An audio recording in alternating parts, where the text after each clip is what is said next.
Os pontos de Fernando Lima.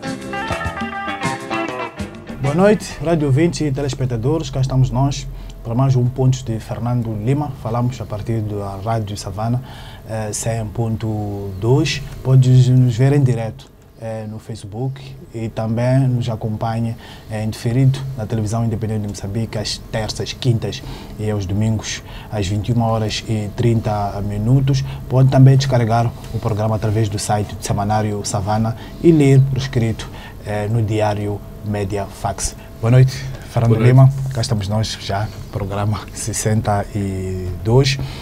Vamos direto ao seu foco de semana, a insustentabilidade do Moçambique. O desporto, o meu amigo Francisco da Conceição, que é uma pessoa com muita piada, durante a atual crise do Moçambola, disse que o futebol é o ópio do povo. E, portanto, por ser o ópio do povo, era preciso encontrar uma saída. Eu também acho que é importante encontrarmos uma saída para o futebol.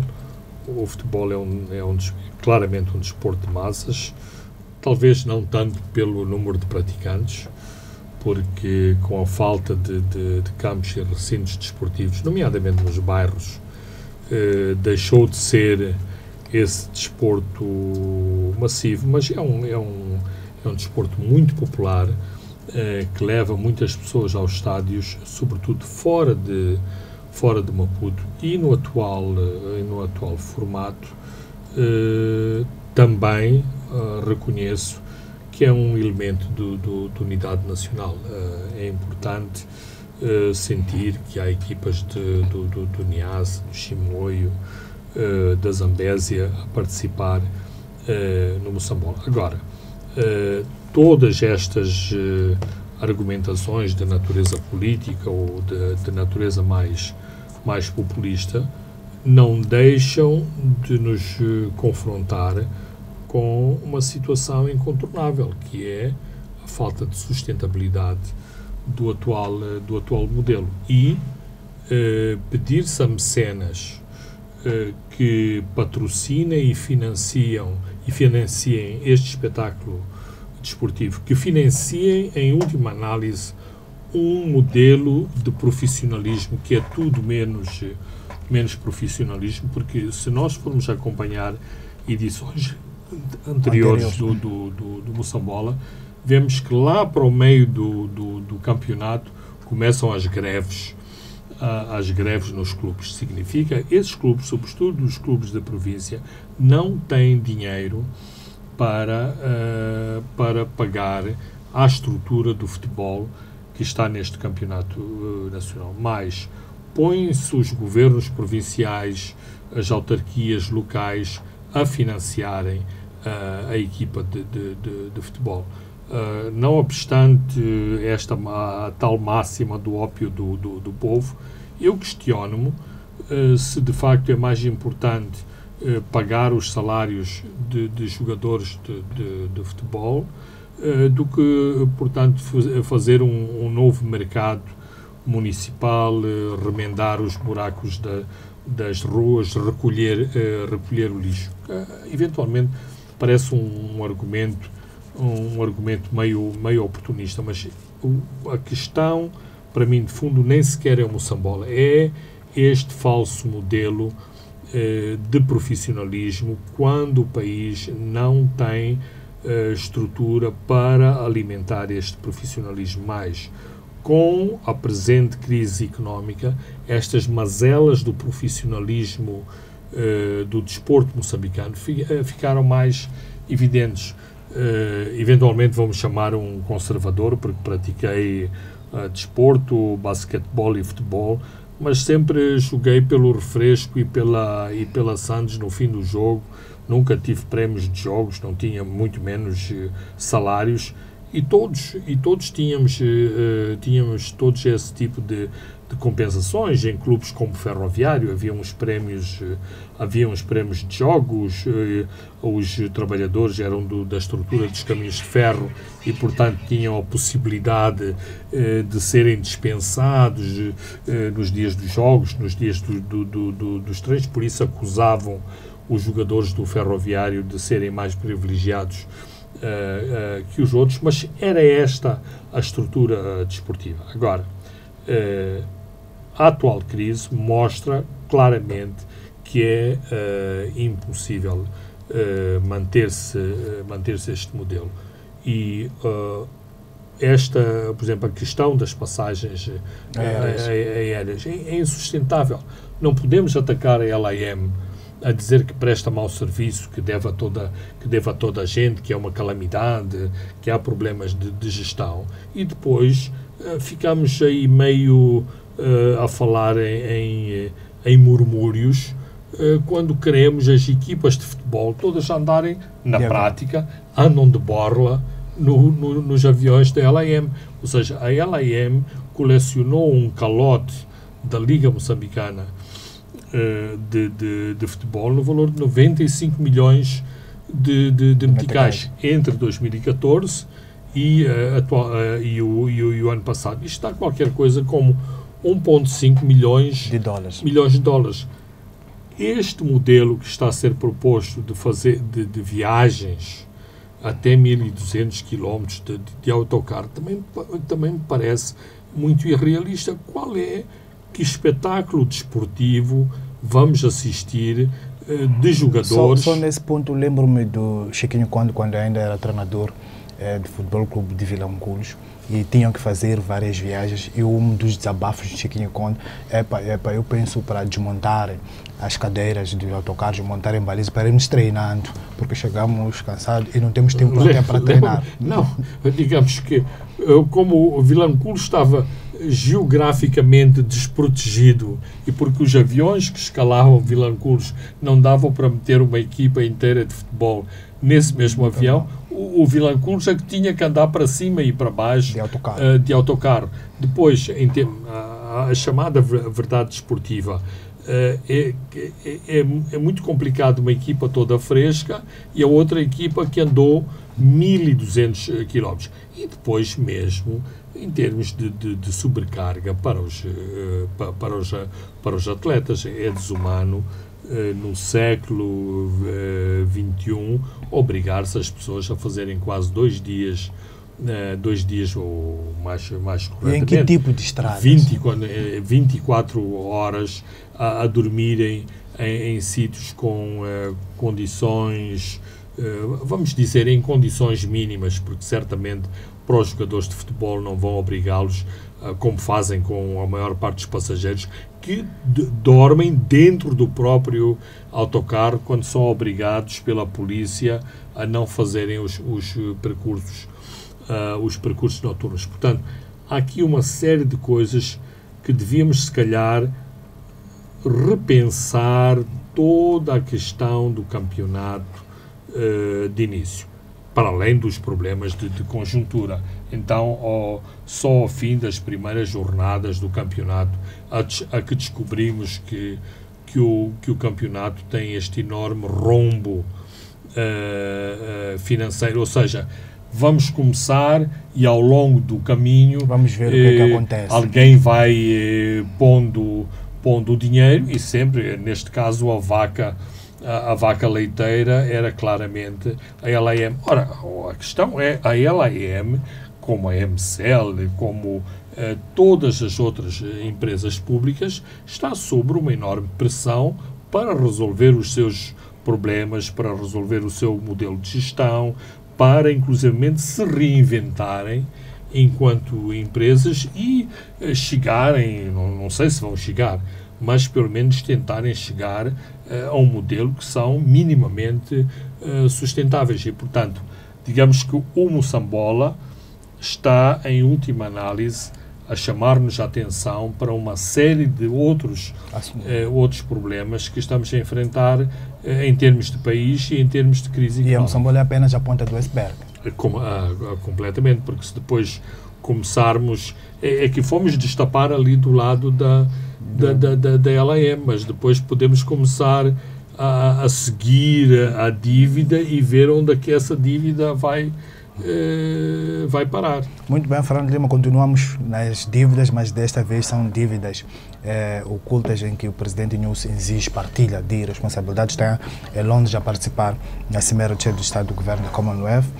Filipe Inúcio participou nesta terça-feira no encontro subordinado ao tema Produção de Paz Sustentável, Democracia e Desenvolvimento Inclusivo em Moçambique, promovido pelo Instituto Real de Relações Internacionais de Chatham House, e defendeu a partilha de responsabilidade das chamadas dívidas ocultas. Frandema, é uma declaração que surge logo após uma série de tentativas de negociação para a reestruturação da dívida. Acha que esta posição de Filipe Inúcio deve ser considerada? Eu tenho alguns problemas com essa posição. Emocionalmente sou a favor deste posicionamento, acho que é importante, mas o meu problema, o meu ponto é que não me parece que é uma posição genuína. Ou seja, este posicionamento já devia ter sido feito há muito tempo. Por exemplo, faz parte dessa estratégia de vencer as pessoas pelo cansaço? Vencer as pessoas pelo cansaço e, por outro lado, porque os argumentos do governo de Moçambique não têm sido aceitos internacionalmente, o governo está a tentar reinventar uma nova narrativa.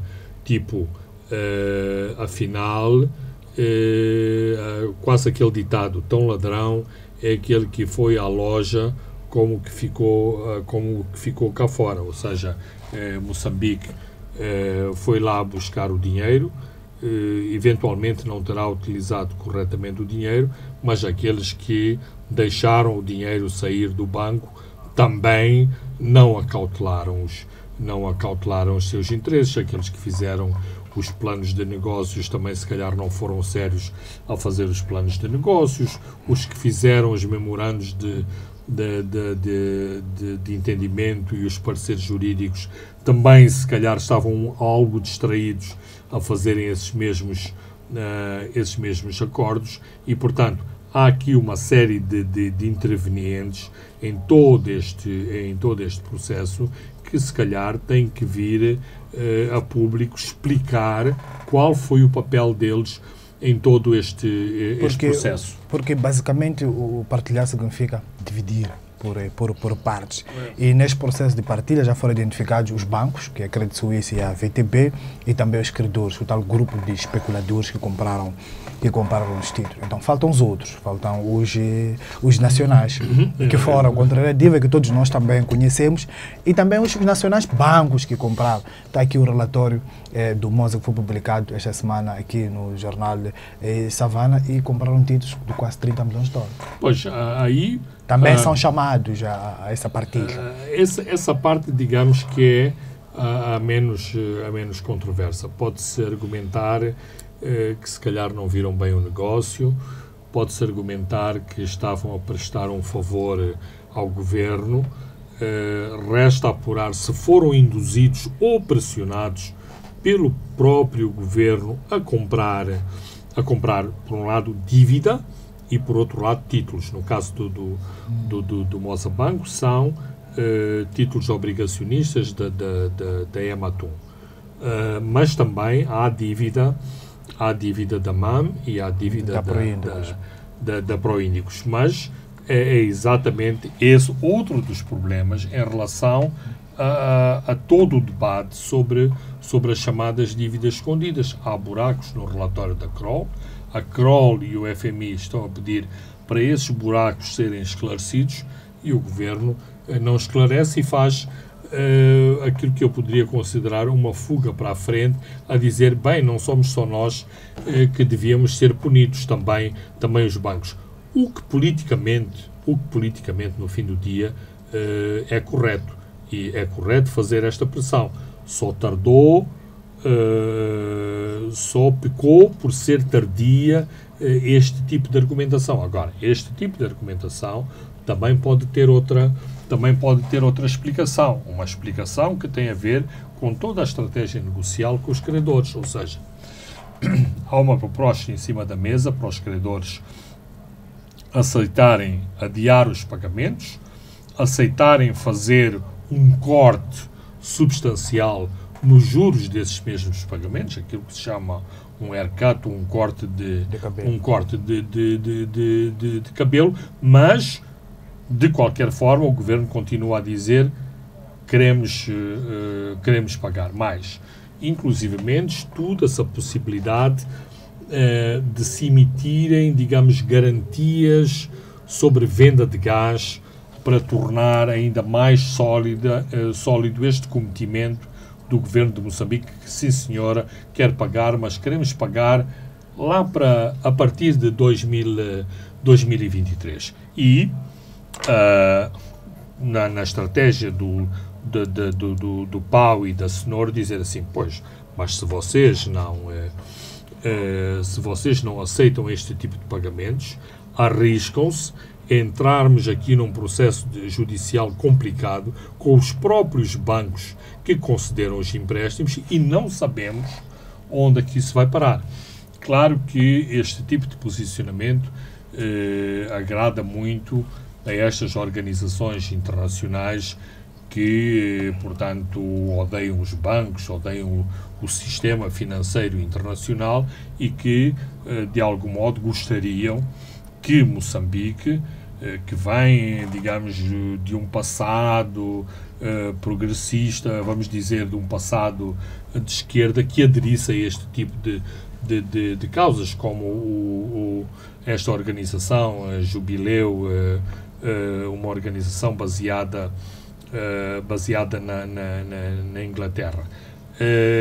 Moçambique, não sendo de algum modo de esquerda, às vezes convém-lhe adotar estes procedimentos, se daí puder tirar dividendos. Portanto, eu não vejo, gostaria de acreditar que é um posicionamento político na direção correta. Eu penso que é mais um posicionamento de conjuntura para mandar mensagens ao mercado internacional, nomeadamente ao mercado da dívida moçambicana. Enquanto Filipe Nunes falava em Chatham House, em Maputo, havia uma conferência organizada pelo Parlamento Juvenil, que também defendeu que o povo não deve ser sacrificado por causa da irresponsabilidade dos credores internacionais, incluindo também os bancos que agiotaram o Estado moçambicano. Defenderam também que as responsabilidades devem ser partilhadas. É uma narrativa alinhada também à de Filipe Nunes. Não estamos perante coincidências estranhas. É claramente uma coincidência. Eixo Maputo, Londres, Washington, exato. Porque Adriano Maleano tem Washington, Filipe Nunes fala de Londres e a Maputo também é tudo uma narrativa coincidência. Não há alguma estranheza? Sim, digamos que são coincidências que têm que ser, no mínimo, investigadas.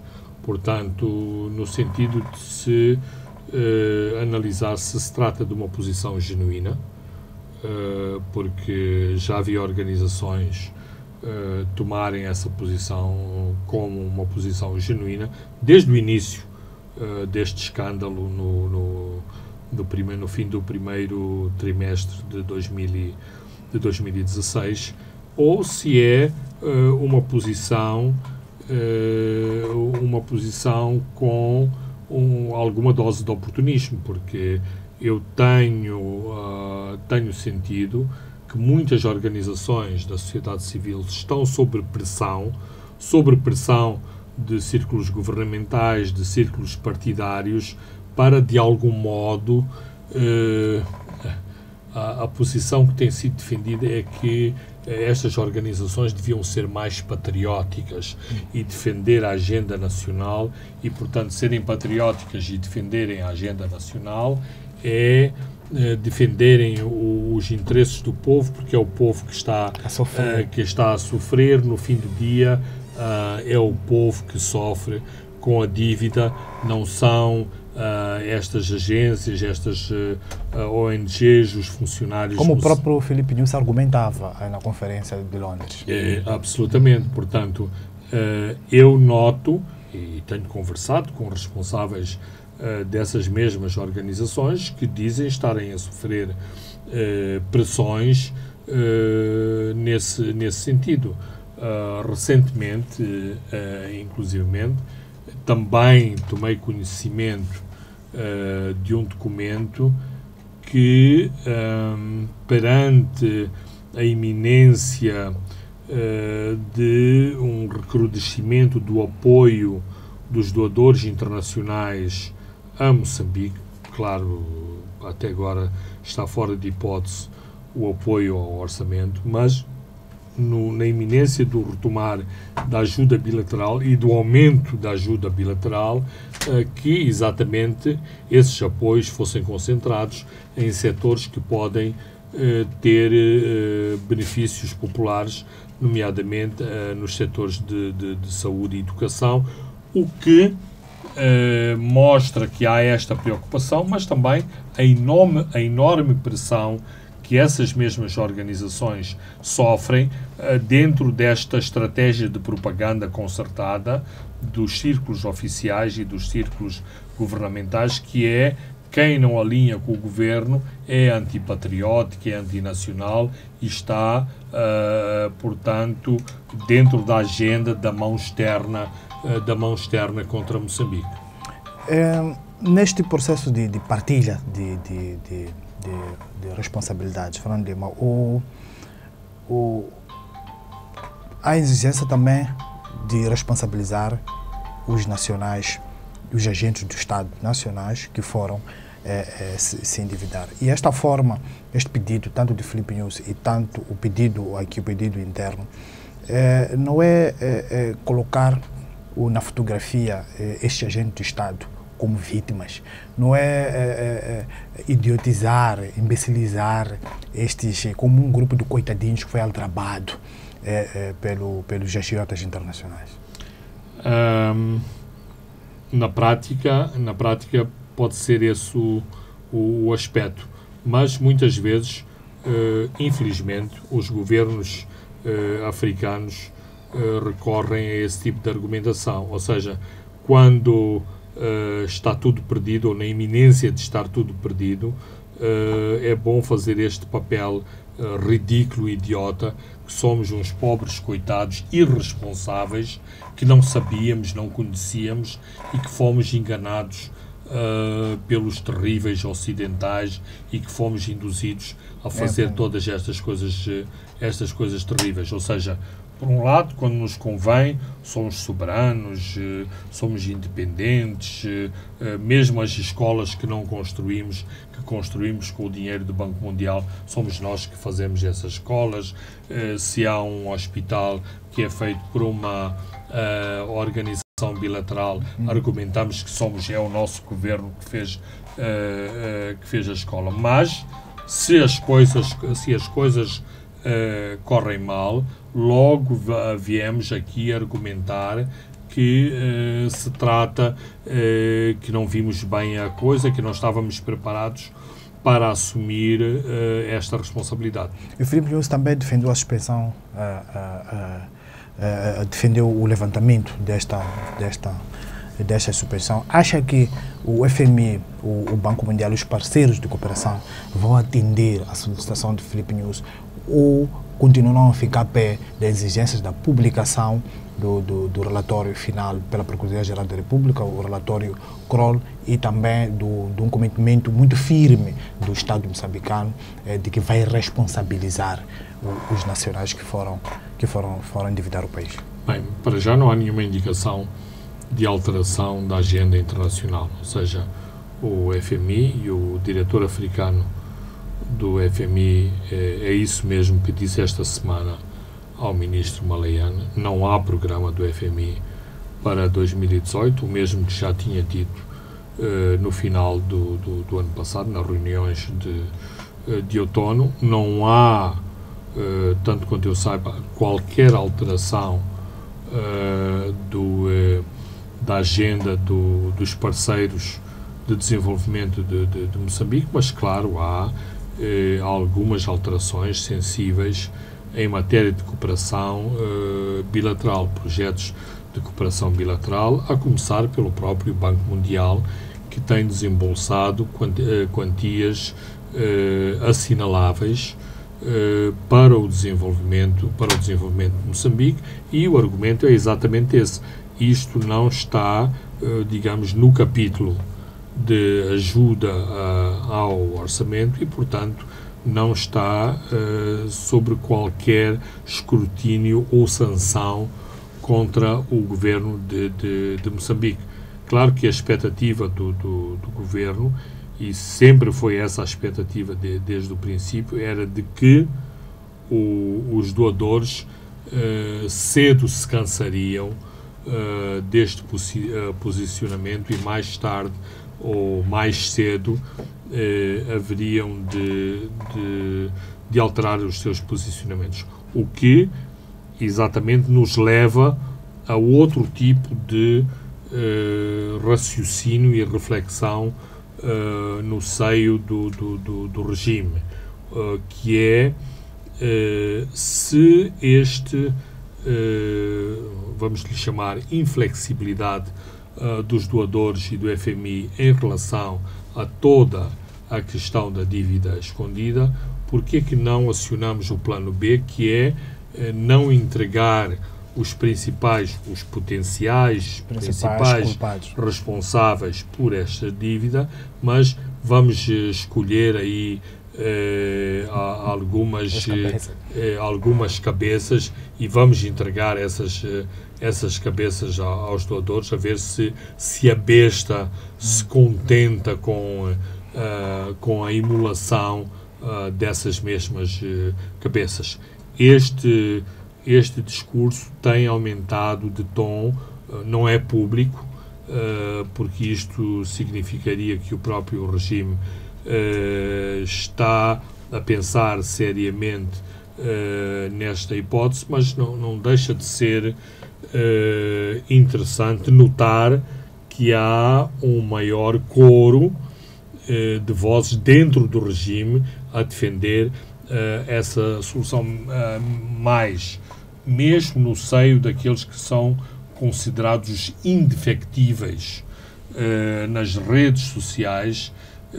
Têm aparecido apelos àquilo que é considerado a cúpula do regime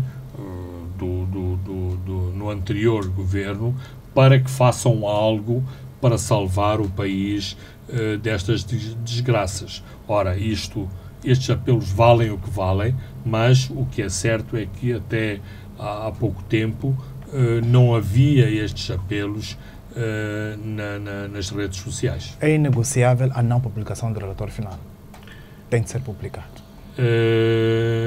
A pessoa nunca deve dizer isto não acontecerá. Aliás, não posso dizer isto não acontecerá, porque não estou por dentro de todos os segredos e todos os dados que me permitissem fazer uma afirmação perentória, mas conjunturalmente, sim, esse é o posicionamento. Não vejo mobilidade nos setores que defendem que os culpados os potenciais culpados dos ilícitos na contração das dívidas devem ser sancionados, e que o governo de Moçambique deve esclarecer o que realmente se passou em relação a estes empréstimos. Fernando Lima, agora vamos discutir um pouco de política. Fim de semana passado, o MDM realizou na Beira o seu Conselho Nacional, e importantes quadros deste partido deixaram de fazer parte das estruturas decisórias.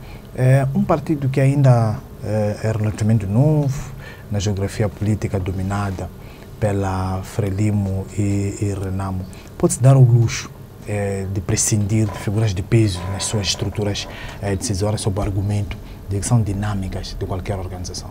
Eu penso que esse é exatamente o dilema. Se o MDM se pode dar ao luxo.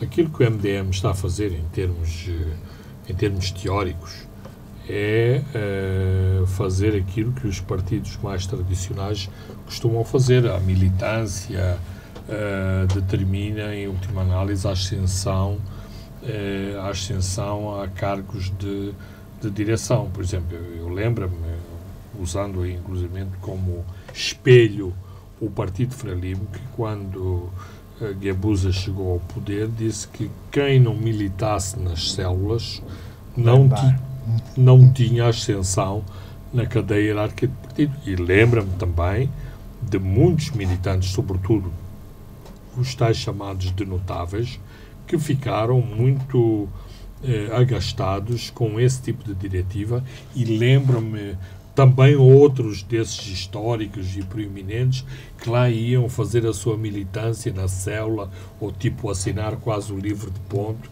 que é para dizer, não, lá no bairro, eu estou aqui, estou presente. Estou ali, portanto vai a fichinha para a sede do partido a dizer que milito lá na sede na sede do bairro. Ora, esta pressão é maior em partidos pequenos, porque também a conjuntura é diferente. O tal chamado quadro e a própria definição de partido de quadros é uma definição teórica em termos de ciência política.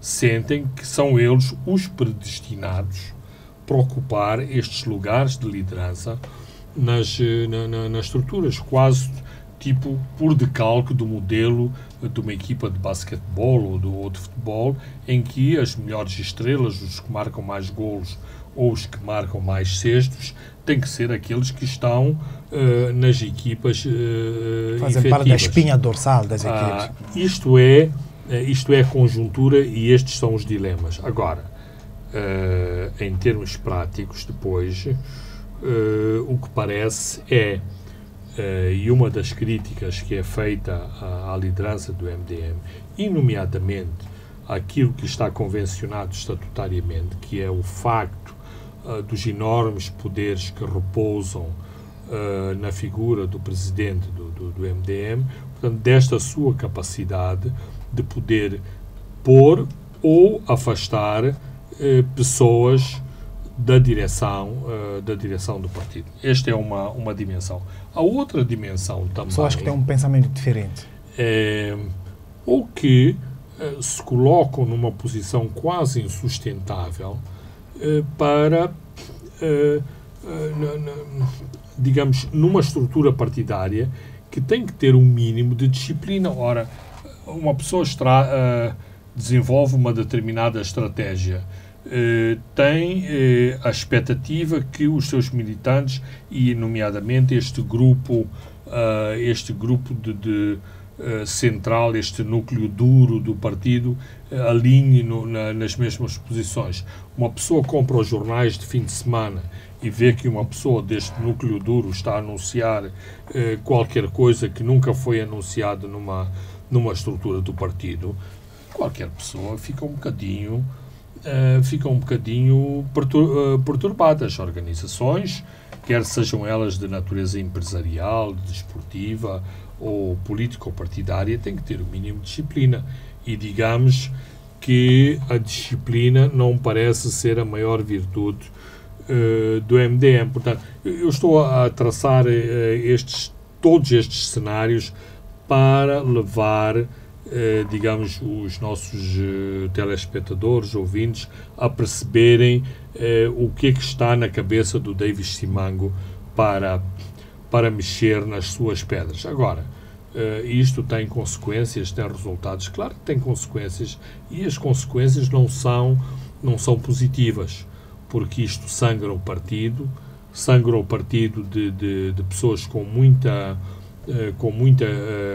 capacidade, que dão visibilidade a esta formação política, mostram que há pessoas alternativas em relação àquilo que é o regime, o partido no poder, e que depois estas mesmas estrelas, chamemos-lhe assim, são coartadas, digamos, talvez seja um termo incorreto, mas na sua vaidade política, por uma necessidade de disciplina, de obediência e de respeito à própria hierarquia do partido.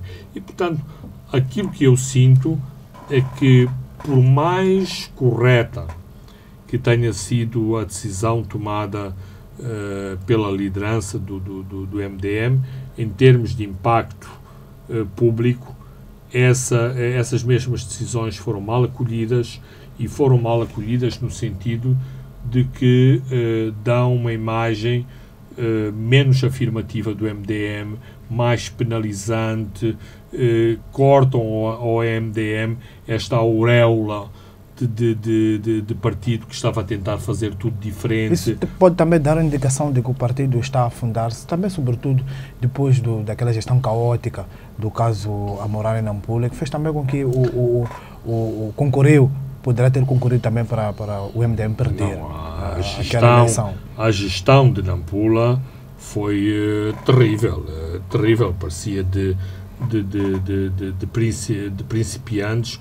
O tipo de pessoas que ficou à frente de todo este processo pareciam inimigos do próprio MDM. E, aliás, se analisarmos a estratégia em declínio da popularidade do MDM, ela começa exatamente... As clivagens estavam lá, mas digamos que Davis ia agarrando nas pontas, ia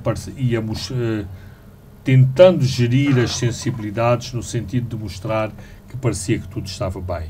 A partir do momento Amoran, em que houve uma má gestão do assassinato, antes do assassinato, da própria confrontação, começou um movimento em declínio do MDM, e este Congresso, ou esta reunião do Conselho Nacional, não deixa de ser mais do mesmo, ou seja, não foi uma imagem de reforço do e sobretudo partido. Num ano e, portanto, eleitoral. Num ano eleitoral, desgraçadamente para o eleitorado moçambicano, caminhamos a passos rápidos para mais uma vez assistirmos a um momento de bipolarização da vida política moçambicana, quando este elemento alternativo que era o MDM poderia ser muito interessante na política partidária moçambicana. Não é tal crise de crescimento de que fala Manuel da Rúbia? Claramente, porque exatamente mostram muitos erros de momento, erros que denotam falta de experiência, falta de maturidade, muita falta às vezes de cabeça fria, e isto depois paga-se caro. Estes erros pagam-se caros, e o MDM claramente vai ser penalizado por este tipo de guerras internas. Falemos de uma outra personalidade a quem não tem sido dado grande relevo, o Geraldo Carvalho. O Geraldo Carvalho, digamos, não é um intelectual do MDM, mas é um indivíduo muito determinado, muito disciplinado. E é descrito como um bom mobilizador. Grande mobilizador, tem uma auréola que esteve na luta armada da Renamo. Ora, também ele foi uma das vítimas da última reunião. Será que os seus pecados e as suas asneiras e os seus erros políticos são tão avassaladores que... Parece que Geraldo Carvalho tinha a ambição de ser candidato à Beira. Isso é o que conhecemos, mas aquilo que estamos a assistir claramente é quase um pré-lavar de roupa suja nas redes sociais, a partir exatamente de Geraldo Carvalho e dos seus apoiantes. O Semanário Canal de Moçambique avança esta semana que Venâncio Mondlane pode estar a caminho de dar nome como candidato do partido de Afonso Dhlakama para o município de Maputo. Seria uma jogada de mestre de Afonso Dhlakama, caso isso se confirme? Jornada de mestre uma jogada de mestre. Seria e ou o MDM deve se antecipar a Renamo propor uma candidatura conjunta para Maputo, os principais municípios, isso seria para fazer frente a isso seria o ideal. Mas um dos receios que muitos analistas põem em cima da mesa em relação às estratégias políticas da Renamo é exatamente a sua capacidade de fazer a geneira ou a sua incapacidade de escolher os melhores candidatos para estes cargos em que é muito importante a individualidade, a personalidade. Ora, é indiscutível que Venâncio Mondlane seria um bom candidato para a cidade de Maputo, mas seria ótimo se Venâncio Mondlane pudesse ser o candidato de toda a oposição unida. Não nos esqueçamos os resultados extremamente efetivos que teve Venâncio Mondlane nas últimas autárquicas, em que obrigou a Frelimo de um score de quase 90%, 85%, a vir para os 58%. Portanto, é claramente um candidato de peso, tem gerido bem a sua imagem, tem feito, mesmo dentro das restrições partidárias, tem feito uma boa gestão de imagem no Parlamento, que é também uma montra importante para indivíduos que têm outras aspirações políticas fora do Parlamento. Portanto, este seria um bom candidato, quer para a Renamo a solo, quer para uma coligação Renamo-MDM. E esta questão Renamo-MDM claramente tem que ser uma questão a considerar, até por causa da fórmula como se vai concorrer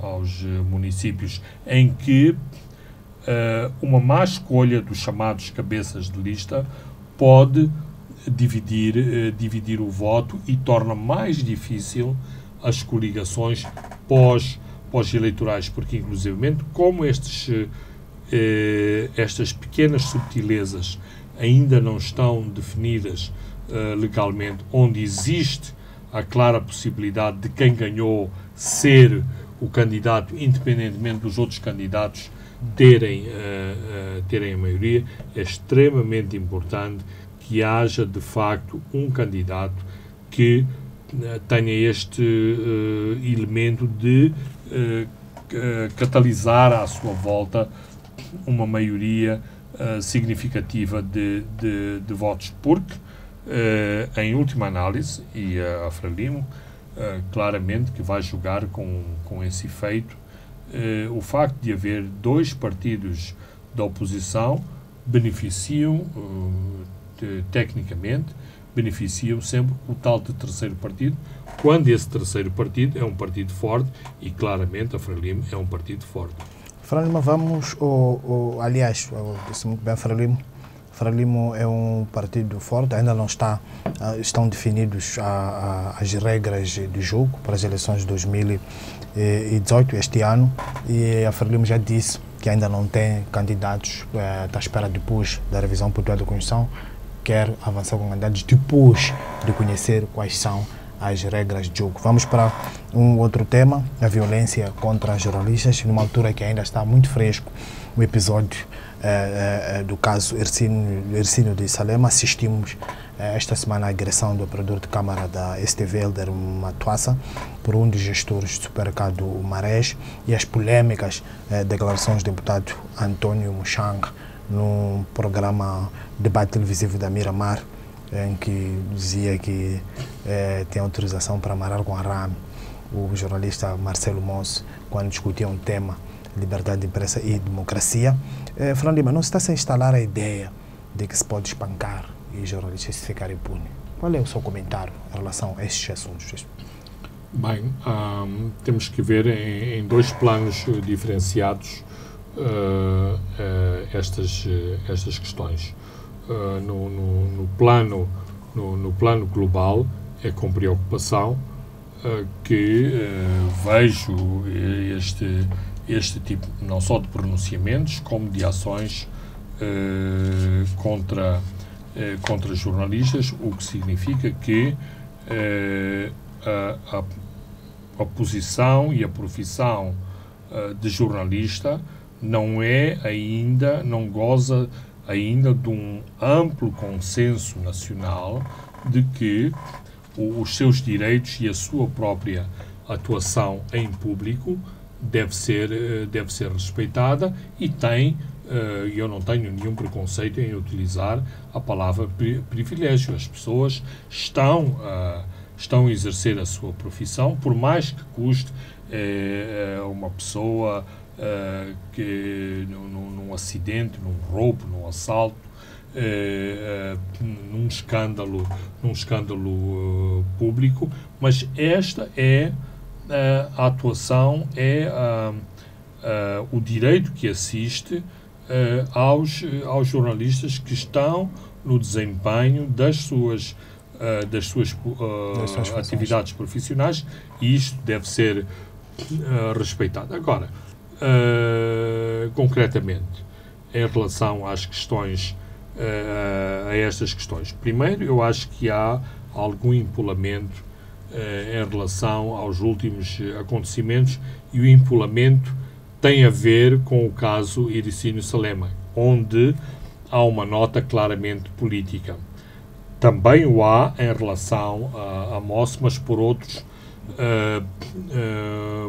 motivos. Eu diria que o Marcelo Mosse, onde estiver, deve estar nauseado, deve sentir náuseas pelo tipo de pessoas que se têm pronunciado contra a declaração infeliz do deputado António Muxanga. Eu não gosto de muitas declarações, por exemplo, não sou um particular fã daqueles lençóis do Gustavo Mavi, mas acho que nunca me passou pela cabeça achar que deviam pôr um laço de arame à volta da boca ou das mãos do Gustavo Mavi para não continuar a escrever. É o seu direito de defender aquelas posições, como é o direito de outras pessoas defenderem outras posições. Mas, se o Marcelo Mosse pisa o risco, o Marcelo ou qualquer outra pessoa, existem os tribunais, existe a lei, e que sanciona quem viola a lei, e os jornalistas não estão acima da lei. Agora, escalpelizando o caso, que é para inclusivamente chegarmos ao cerne da questão, e por outro lado também denunciarmos muito do oportunismo das notícias e das condenações que surgiram à volta dessa questão. A revolta do António Muxanga resulta de uma notícia falsa que foi plantada num jornal em que dava o deputado Muxanga em conversações na Gorongosa com pessoas que inclusivamente já tinham falecido. Eu próprio fui envolvido nessa história. Era uma história degradante. Na altura confrontei o Marcelo Mosse com essa história, e a sua resposta foi que, não obstante ser o responsável editorial desse jornal, ele não era responsável pela história. A história foi plantada no jornal sem o seu conhecimento, e que inclusivamente as investigações relacionadas com essa ação levavam à identificação de um colega de António Muxanga no Parlamento como autor daquele escrito. Ora, uma história jornalística bem feita e minimamente investigada devia ter todas estas componentes. A mim quer-me parecer que o que foi mais importante foi atacar António Muxanga pelas declarações que fez em relação a Marcelo Moço, que, repito, são inaceitáveis, quer sejam de António Muxanga ou sejam de outra pessoa. E também esta semana ouvimos as declarações de Eduardo Constantino, o secretário-geral do Sindicato Nacional de Jornalistas, que basicamente dizia que algumas empresas de comunicação social privadas são exploradores. Bem, eu acho muito interessante esse tipo de declarações para quem sempre viveu de salários do Estado, num órgão de informação que é largamente e pesadamente subsidiado pelo Estado. Se o Orçamento de Estado tem empresas parasitas que vivem à custa das tetas do Orçamento de Estado, essas mesmas empresas são a Televisão de Moçambique e a Rádio Moçambique. Mas, porque existe um terreno desnivelado, um plano desnivelado na comunicação social moçambicana, em que uns são filhos e outros são enteados, isso justifica grande parte da crise porque passa o setor independente da comunicação social. Ora, o chefe do Sindicato dos Jornalistas, que é uma estrutura ligada ao Partido Frelimo, e aqui também dá para compreender o enquadramento e a hostilidade que existe em relação à imprensa independente, se fosse feito dentro desta conjuntura de abordar toda a situação da comunicação social, eu estaria plenamente de acordo com o secretário-geral. Ora, tudo isto foi escamoteado para se fazer um ataque direto à comunicação social independente. Eu sei que o sindicato e todos os meios político-partidários nutrem uma grande hostilidade em relação à imprensa independente. Mas, no passado, foram utilizados. Agora, parece que o canil dos cães a atirar contra a comunicação está no Ministério do Trabalho. Aliás, o secretário dos jornalistas fez-se acompanhar de um diretor do Ministério do Trabalho e lamentou a inércia que o Ministério do Trabalho não aplique multas contra os órgãos de comunicação social. Mas no passado assistimos também a uma tentativa de destruir a comunicação social independente, tentando aplicar sentenças pecuniárias extremamente elevadas. Já foi pedido $1 milhão de indemnização. Fernando Lima não está a defender em nenhum momento violação ou vista grossa a violações de leis. Absolutamente. As violações têm que ser punidas, incluindo as violações no direito do trabalho, incluindo as violações dos direitos dos jornalistas. Têm que ser punidas, têm que ser sancionadas. Agora, quando esse tipo de argumento é utilizado politicamente, é isto que eu estou a denunciar e é contra isto que eu estou contra. Agora, melhores condições dos jornalistas, claro que todos queremos melhores condições dos jornalistas. Se fosse feito um livro branco da forma em que está, no cômputo geral, a imprensa em Moçambique, as situações são deploráveis. Mas a situação deplorável foi construída no sentido de se fazer o cerco ou a tentativa de cerco à comunicação social independente, e nós sabemos quem são os autores e quem são os responsáveis. Mas é bom sempre perguntar onde é que estava o Sindicato de Jornalistas quando foi proclamada a liberdade de imprensa na nova Constituição. O Sindicato de Jornalistas não foi claramente uma dessas organizações. Aliás, defendia, a mando do Partido Frelimo, que a liberdade de imprensa e a liberdade de expressão não precisavam de vir na Constituição, mas que uma mera lei reguladora, portanto, uma lei ordinária, resolveria o problema da liberdade de imprensa. Portanto, o sindicato não se pode, até hoje, nunca se libertou desse label, dessa parte muito triste da sua própria história, de ser um permanente cúmplice do Partido Frelimo ao longo da sua história desde 1978. Muito bem, Fernando Lima, chegamos ao fim de mais um programa. Eu sou Francisco Carmona, André dos Santos encarregou-se da parte técnica. Boa noite e nos vemos de hoje há 7 dias. Pontos de Fernando Lima.